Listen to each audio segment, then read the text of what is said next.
formally named our daughter as we were called to the Torah at a small private ceremony on our apartment. Jennifer benched Gomel, which is a special blessing of appreciation for having successfully come through the challenges of pregnancy and childbirth.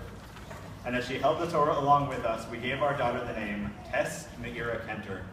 Tirza Meira Bat Doron Peretz V'Shem Lofreda. Tess is named for some very important people in our lives.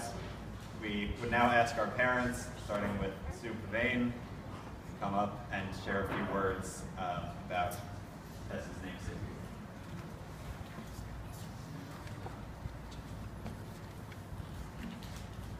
Okay, Jerome, you can't make fun of me if I cry. You make fun of me all the time.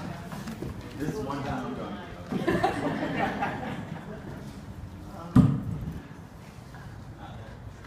I've always been short.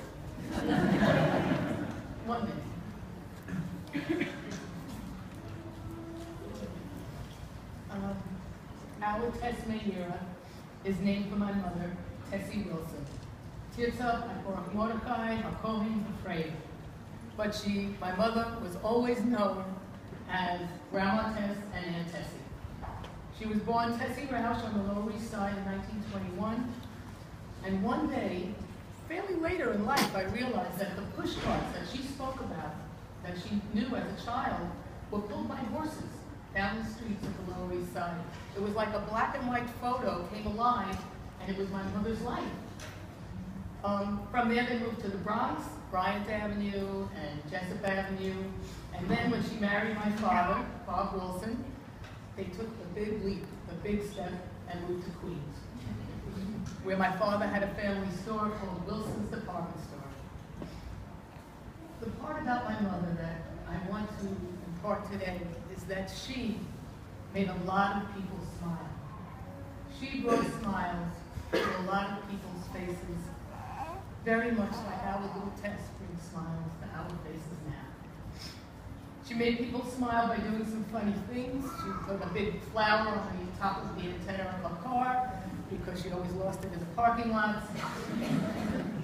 She couldn't find our house, so she would go down the block. We would literally stand at the window and watch her go down the block, turn around, come back. And we lived there for 26 years. She had a very special routine with babies. She would take all of their hair in a little bow on the top. I have cousins here who are agreeing with this. And then she'd go, Adat Kepala, and make them bump heads. But she brought smiles to people's lives for a much more important reason, too. Just by being who she was. She had a warm, uplifting personality. She just connected with people well, and people really wanted to be with her. She wasn't an academic or an intellectual, but she had more seichel and more common sense than most people I know. My friends would call me up and say, Sue, could you ask your mother something? They needed some advice. She had friends from her whole life, both from the Lower East Side, from the Bronx, and from where we lived in Bayside. We lived in garden apartments in the Court in Bayside. And she kept them for her whole life. In fact, one friend she re-met when both my mother and this friend Millie became widows at a young age. And then Millie became a very big part of our lives.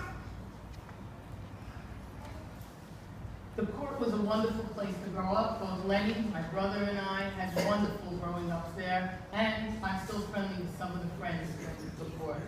At Queens College, where my mother worked, she treated every student as if they were her own. She made sure they had all the right forms and papers, and it was a very close-knit office, and my mother was right in the middle of it. At her funeral, on the day of her funeral, they closed the financial aid office at Queens College during registration so everyone could attend. And they tell me they flew the flag at half-mast.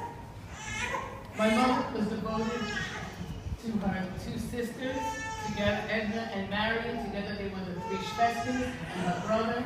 They were devoted to their parents, my grandparents, where we spent many, many Sundays visiting. And she developed an incredibly special relationship with her nieces and nephews. She was there to help and to hold every little baby that was born. And there's another one right there. Then when I was married and Howie and I started our own family, my mother was there to help, along with Roz and Larry. The grandparents were an incredibly big part of Brian and Jennifer's growing up. My mother was there when Brian was born, just as I've been able to help with Tess. We were always together. We were like a little gang. And I think Erin grew up thinking that Grandma Tess was her grandmother. My mother used to say, in our family, you can't tell the in-laws from the outlaws. And that was very true. On Thanksgiving, my mother always had more people than could fit in her apartment, and it was always wonderful. My mother set examples for me and for others to follow. She set, I think, the best example of how to connect and be with people. She used to say, for the same dime, because a phone call was a dime in those days, you might as well say something nice. She was bound by tradition, but she was open to new ideas and really modern in some ways. Brian pointed out that if Grandma Tess were here today, she would be beaming. But then Tess would have a different name. This week is my mother's website.